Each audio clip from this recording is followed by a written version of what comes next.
Hello students, कैसे हैं आप और कैसे आपके दिन गुजर रहे हैं। शैतानियों में पढ़ाई लिखाई तो कर नहीं रहे होंगे।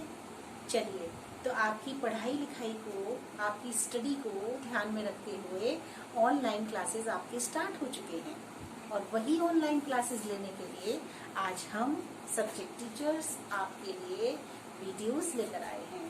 तो मैं आपकी सोशल स्टडी टीचर और शिवी सक्सेना आपको 7th क्लास में पढ़ाने वाली हूँ और आप ऑलरेडी जानते हैं, आपको बताने की जरूरत नहीं है कि सोशल स्टडी सब्जेक्ट में आप 3 सब्जेक्ट्स लेते हैं, हिस्ट्री, सिविक्स, ज्योग्राफी। आप ऑलरेडी इन बातों को पता है आपको, ठीक है। तो सबसे पहले आज जिस चैप्टर को मैं आपके सामने लेकर आई हूँ वो है आपका हिस्ट्री। हिस्ट्री का फर्स्ट चैप्टर मैं आपके साथ में डिस्कस करूंगी, पढ़ाऊंगी। फर्स्ट चैप्टर है आपका वेयर, व्हेन एंड हाउ। इससे पहले मैं आपको ये चैप्टर स्टार्ट करूं, मैं थोड़ा सा आपको बता देना चाहती हूँ। जब आप 6th स्टैंडर्ड में थे, आपने अपने प्रीवियस क्लास में पढ़ा था कि हिस्ट्री क्या होती है। हिस्ट्री वो है जो हमारे बीते हुए कल को हमें बता सके, हमें नॉलेज दे सके, हमें ज्ञान हासिल कर सके, ठीक है। हमें पूरी जानकारी मिले, हम उससे अपनी नॉलेज को बढ़ा सके, वो हमारी हिस्ट्री कहलाती है। और हिस्ट्री भी बहुत जरूरी होती है पढ़ना, क्योंकि उससे हमें नॉलेज मिलती है। ये सब बच्चों आप पढ़ चुके हैं, है ना। वो कौन सा टाइम पीरियड था जब आपने हिस्ट्री चैप्टर को लिया था? वो कौन सा टाइम पीरियड कहलाता है स्टूडेंट्स? वो था आपका एंशियंट टाइम, मतलब प्राचीन काल। जब हम बहुत पहले की बात करते हैं, सबसे पहले की, वो हमारा एंशियंट टाइम पीरियड हुआ करता था। तो इसमें जो मैं बात करूंगी, आपका ये आगे का चैप्टर है, इसमें आपको बताया गया है एंशियंट टाइम को छोड़ करके आप मेडिवल टाइम पीरियड को इसमें लेंगे। मेडिवल टाइम पीरियड, अब आप सोचोगे क्या होता है? मेडिवल टाइम पीरियड होता है मध्यकालीन युग। एंशियंट टाइम क्या था? प्राचीन। उससे पहले का मेडिवल टाइम पीरियड होता है मध्यकालीन युग। क्लियर है आपको? इसके बारे में हम इसमें डिस्कस करेंगे। तो मेडिवल, ये जो मेडिवल टाइम पीरियड था, इसको, हिस्ट्री को इस चैप्टर में 3 भागों में विभाजित किया है। 3 पार्ट्स में डिवाइड कर दिया गया था स्टूडेंट्स। एक था एंशियंट, मेडिवल और मॉडर्न, ठीक है। एंशियंट पीरियड आपने 6th स्टैंडर्ड में पढ़ा था, आपको ऑलरेडी पता है कि उसमें क्या था, क्या हुआ, किस तरह से अर्ली मैन जो था वो अपनी लाइफ को चलाते थे, किस तरीके से वो रहते थे, ये सब कुछ आपने उसमें ऑलरेडी पढ़ रखा था। इसमें बात करेंगे हम मेडिवल टाइम पीरियड की, ठीक है। मेडिवल टाइम पीरियड, हर जो एंशियंट टाइम पीरियड था वो आपका जो हर्षवर्धन की डेथ के बाद जो था, इसमें बताया गया है कि वो आपका 647 CE से वो हुआ था। इसके बाद में आपका मेडिवल टाइम पीरियड आया, जिसमें पहले मैं आपको बता दूं, मेडिवल जो है वो लैटिन भाषा का शब्द है। 2 वर्ड से मिलकर के बना है, जो है आपका मीडियस और दूसरा है एवेट। इसका अर्थ होता है मिडिल एज, मतलब बीच का समय, ठीक है। तो जो मिडिल एज से शब्द से ही बच्चों आपको पता चल रहा होगा कि मैं बात किसकी करने वाली हूँ। एंशियंट टाइम को छोड़ करके और आपका मॉडर्न टाइम पीरियड ना आया हो, उससे बीच के काल को हम कहते हैं आपका मिडिल एज। तो उसी के बारे में हम यहाँ पर डिस्कस करने वाले हैं। ये आपका 647 से लेकर के 1700 CE तक का इसका टाइम पीरियड है, जिसको कि इसमें दर्शाया गया है। इसमें क्या था? मुगल एम्पायर जो था हमारा, मुगलों का जो शासन था, राज्य था, वो हमारा इसमें ब्रेक होने लगा था। और जो ब्रिटिश काल था, ब्रिटिशर्स ने हमारे इसमें एस्टेब्लिश होने लगे थे, इंडियन पावर पर वो हावी होने लगे थे। इट इज फर्दर डिवाइडेड, इस फिर आगे चल के इसको फिर दोबारा से डिवाइड कर दिया गया। It is further divided in 2 parts. एक आपका है अर्ली मेडिवल पीरियड और दूसरा होता है आपका लेटर वैदिक पीरियड, ठीक है। तो अर्ली वैदिक पीरियड जो था, मेडिवल पीरियड था, ये था 647 से लेकर के 1200 CE तक इसका टाइम पीरियड दिखाया गया है। इसके साथ साथ लेटर जो मेडिवल पीरियड था वो आपका 1200 से लेकर के 1700 CE तक इसको माना गया है, ठीक है। इस तरीके से इसके बाद हमारा आ जाता है मॉडर्न पीरियड। लेकिन हमें इस मॉडर्न जो है आपका पीरियड, उसके बारे में बात नहीं करनी है, क्योंकि यहाँ हम बात करने आए हैं केवल मेडिवल टाइम पीरियड की, ठीक है। तो फिर मेडिवल जो पीरियड था उसने बहुत सारे चेंजेस जो थे वो फेस किए थे, चाहे वो पॉलिटिकल हो, चाहे आपके सोशल हो, कल्चरल हो, इकोनॉमिकल हो, बहुत सारे चेंजेस इसमें आते चले गए थे। इसके साथ साथ बहुत सारे किंगडम्स जो थे वो डिवाइड हो गए थे आपस में, और वो एक दूसरे को ये दर्शाने लगे थे कि वो औरों से ज्यादा पावरफुल हैं, और उन्होंने अपने आप को, अपनी शक्तियां दिखाना शुरू कर दी। युद्ध बैटल्स बहुत सारे उस समय में होने लगे थे। इस तरीके से लोग अपनी सुप्रीमेसी को दिखाने लगे थे उस समय में।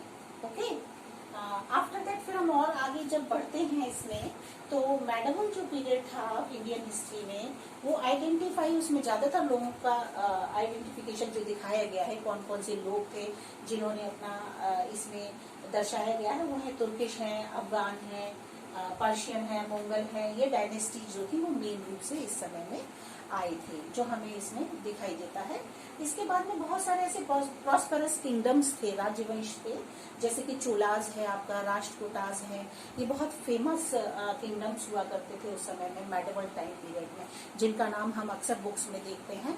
तो वो आपके ये सारे जो है वो मेडिवल टाइम पीरियड के अंतर्गत आते हैं। आपके चाहे तुर्किश हो, अफगान हो, आपके चाहे पर्शियन हो, मंगल्स हो, ये सारी डायनेस्टीज हमारी मेडिवल टाइम पीरियड के अंतर्गत बनी थी। और इसके साथ साथ जो आपके और किंगडम्स थे, उसमें आपके चोलास, राष्ट्रकूटास डायनेस्टीज ऐसे थे जो बहुत फेमस थे, बहुत ज्यादा इन्होंने शोहरत हासिल की थी इस समय में। तो इस तरीके से हमारे इस को जब हम देखते हैं कि किस तरीके से हमारा मेडिवल जो टाइम पीरियड था वो सामने आया, फिर उसको भी मेडिवल टाइम पीरियड को भी 2 पार्ट्स में किस तरह से इसको डिवाइड कर दिया गया। डिवाइड करने में आपके पहले इन्होंने अर्ली मेडिवल पीरियड को लिया, फिर उसके बाद में लेटर मेडिवल पीरियड्स को लिया। फिर इसमें भी मेडिवल पीरियड्स जो अर्ली और आपके लेटर थे, इसमें भी बहुत सारे उतार चढ़ाव, अप्स एंड डाउन्स आए हैं, जो मैं आपके साथ और भी डिस्कस करूंगी। और इससे पहले प्रीवियस क्लास में स्टूडेंट्स आप जो थे, आपने देखा था, उसमें दिखाया गया था कि जो फर्स्ट चैप्टर हुआ करता था आपका प्रीवियस क्लास में जब आप थे, जो आपका हिस्ट्री का था फर्स्ट चैप्टर, उसमें आप देखते थे बच्चों कि किस तरीके से हम अपनी हिस्ट्री को हिस्ट्री में हमने किस तरीके से बहुत सारी एजुकेशन गेन की, उसको पढ़ के किस तरह से हमें नॉलेज मिलती है कि हम क्या थे, किस तरीके से हमने अपने को आगे बढ़ाया, और डेवलपमेंट्स धीरे धीरे धीरे धीरे करके।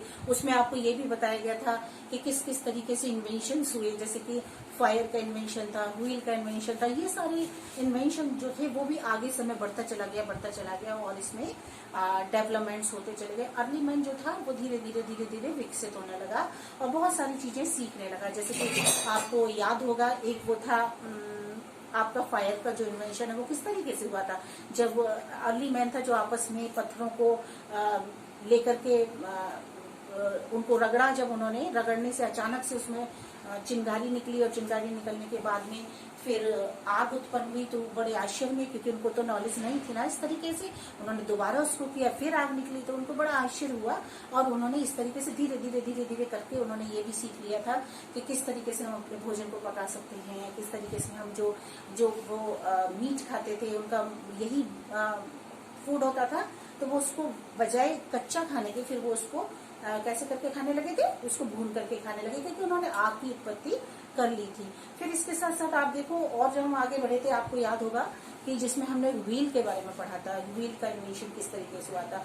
पहले तो वो पेड़ों को काट देते थे, बस उसको जो उनके बहुत बड़े बड़े से तने होते थे उसको फिर उन्होंने काटने के बाद फिर उसको उन्होंने चारों तरीके से रखा आगे पीछे करके, फिर उसके ऊपर उन्होंने एक वो बनाया लकड़ी का, और उसको रख करके फिर उन्होंने एक गाड़ी बना के तैयार कर दी। इस तरीके से उन्होंने व्हील का इन्वेंशन किया। तो बहुत सारी चीजें ऐसी आप देखते आए हो शुरू से अब तक, जब तक पढ़ते आए हो, कि कौन कौन सी इतनी अपने इंडियन कल्चर में चीजें हैं जो हमें जानना बहुत जरूरी होता है। जब तक हम अपनी जो हमारी बेसिक चीजें हैं, जो स्टार्टिंग है, आप हिस्ट्री पढ़ रहे हो, मैं आपको हिस्ट्री पढ़ा रही हूँ, तो इससे पहले मैं आपको कुछ रिमाइंड करा रही हूँ कि हमने पहले क्या पढ़ा था। वो अगर आप थोड़ा सा रिमाइंड करोगे तो आपको 7th क्लास में और अच्छा पढ़ाई करने के लिए मिलेगा। और आप अच्छा गेन कर सकते हो और आपको भी लगेगा कि आप टच में आ गए, है ना। इतने दिनों से आप अपनी स्टडी के टच में नहीं थे, तो मैं आपको को रिलेटेड करा रही हूँ, आपको 6 को 7 से रिलेट करूंगी, जिससे कि आप अपनी पढ़ाई को वापस सोच सकते हो, वापस आप उसमें जा सकते हो कि हमें किस तरह से पढ़ना है। तो वो आपका एंशियंट टाइम पीरियड था पूरा, है ना। ये हमारा मेडिवल टाइम पीरियड है, बस थोड़ा सा अंतर है इसमें। उसके बाद जैसे ही वो खत्म हुआ, हमारा मेडिवल टाइम पीरियड जो होता है वो आ गया, और उसमें भी बहुत सारे उतार चढ़ाव, अप्स एंड डाउन्स आए। इसमें भी जैसे कि 2 पार्ट्स में मेडिवल पीरियड को अलग अलग कर दिया गया, उसमें भी बहुत सारे किंगडम्स, डायनेस्टीज तैयार हुई, और जो कि बहुत इम्पोर्टेंस है रखती है हमारे आज के समय में। तो मैं अब इतना ही बताऊंगी बच्चों आपको। इसके बाद मैं आपको जो नेक्स्ट वीडियो जो आएगा उसमें मैं आपको इसको और ज्यादा डिटेल में लेकर के आऊंगी कि impact of geography in history, हमारी हिस्ट्री में जो इस ज्योग्राफी का क्या प्रभाव पड़ा था, इस तरीके से जो हमारे टाइम पीरियड में, इस तरीके मेडिवल टाइम पीरियड में जो डिवाइडेशन हुए थे और जो राज्यवंश था, उस तरीके से क्या क्या हुआ। तो ये सारी चीजें हम फिर से इसमें डिस्कस करेंगे और आगे देखेंगे कि किस तरीके से हम इसको समझ सकते हैं। ठीक है स्टूडेंट्स, और अपने परिवार के साथ सुरक्षित रहिए, अच्छे रहिए, स्वस्थ रहिए, take care, okay, bye bye. 11 minute की बनी 11 मिनट की तो तू बोल देता मुझसे। भाई, तो मैं कहना था रुक जा, जा फिर से बोल, अनजॉइन कर दूंगा। क्या बोलूं? देना मेरे बुक, देना बुक तो इसमें लगी है। स्टूडेंट्स, इसके साथ साथ हमें और भी चीजें याद रखनी है कि हम किस तरीके से इनकी आगे चल फिर से बोला। हेलो स्टूडेंट्स, ठीक है, अब हम हेलो स्टूडेंट्स, ठीक है। तो ये चैप्टर की बात रही। अब मैं आपको थोड़ा सा कहूंगी कि बच्चों, हमें अपने इंडियन कल्चर को अपनाना, उसको ध्यान रखना बहुत जरूरी होता है। एक अच्छा बच्चा, अच्छा स्टूडेंट वही होता है जो अपनी संस्कृति को, अपने संस्कारों को कभी नहीं भूलता। ये हमें बहुत जरूरी होता है कि हम अपनी स्टडी के साथ साथ अपनी संस्कृति को, अपने कल्चर को हमेशा याद रखें। वही हमारा सब कुछ होता है। हमेशा बड़ों के आप चरण स्पर्श कीजिए, बड़ों का ध्यान रखिए और अपना ध्यान रखिए, और आपको किस तरीके से कैसे रहना है वो आपको बहुत इम्पोर्टेंस रखता है। और आप अपने परिवार के साथ खुश रहिए, अच्छे रहिए, बस यही मैं आपसे कहती हूँ। Okay, bye bye. 13 मिनट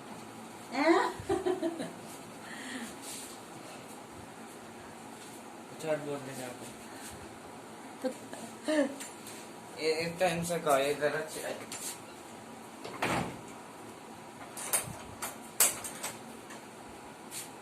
बोल।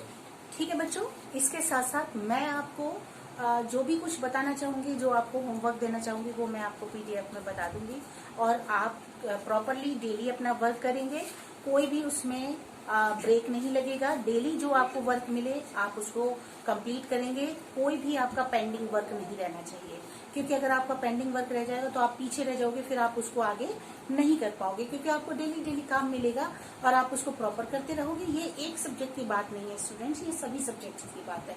आप अपने काम को प्रॉपरली करेंगे तो आपका काम अच्छे से होता रहेगा और आप अपनी स्टडी भी अच्छे से कर पाओगे।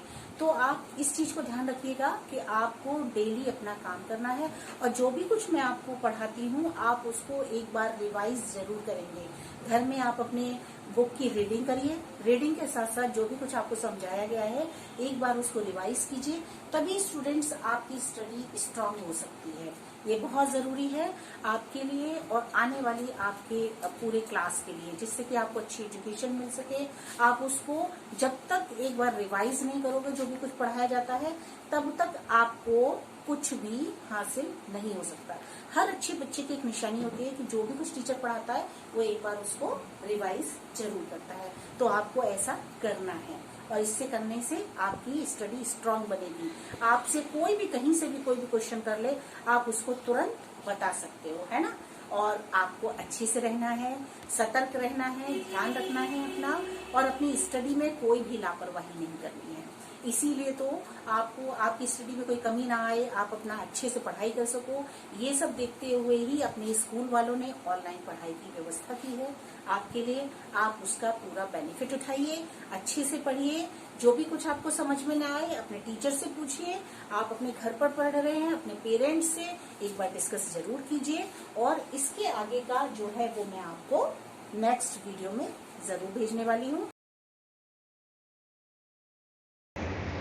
हेलो स्टूडेंट्स, अभी तक मैंने आपको जो पढ़ाया उसके आगे के मैं आपको कुछ क्वेश्चंस उसी पर आधारित देना चाहती हूँ, जो आप खुद इनके आंसर बनाएंगे, जिससे आपको पता चलेगा कि आपने कितना सीखा, कितना आपने इस चैप्टर को समझा।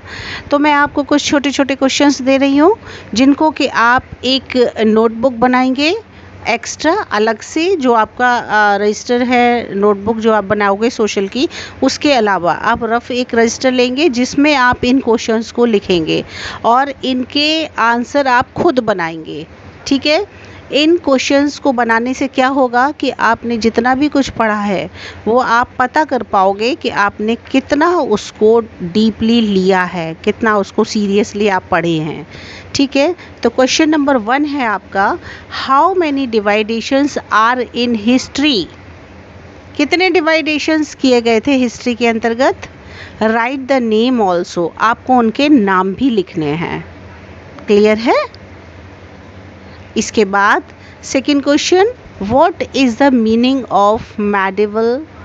क्या मतलब है, क्या इसका मीनिंग है मेडिवल का? तो आपको ये लिखना होगा, ये मैं आपको बता चुकी थी। मेडिवल को 2 पार्ट्स में डिवाइड करने के बाद इसका अर्थ जो निकल के आता है, मीनिंग जो निकल के आता है, उसको आप अपने शब्दों में बना करके आंसर देंगे मुझे। ठीक है, थर्ड क्वेश्चन है आपके लिए, how many divisions are in medieval period. कितने डिवाइडेशंस बनाए गए थे मेडिवल पीरियड के आगे चल के। ठीक है, तो आप इसको बताएंगे और आप इसके गिव द नेम ऑल्सो, आप इनके नाम भी मुझे बताएंगे।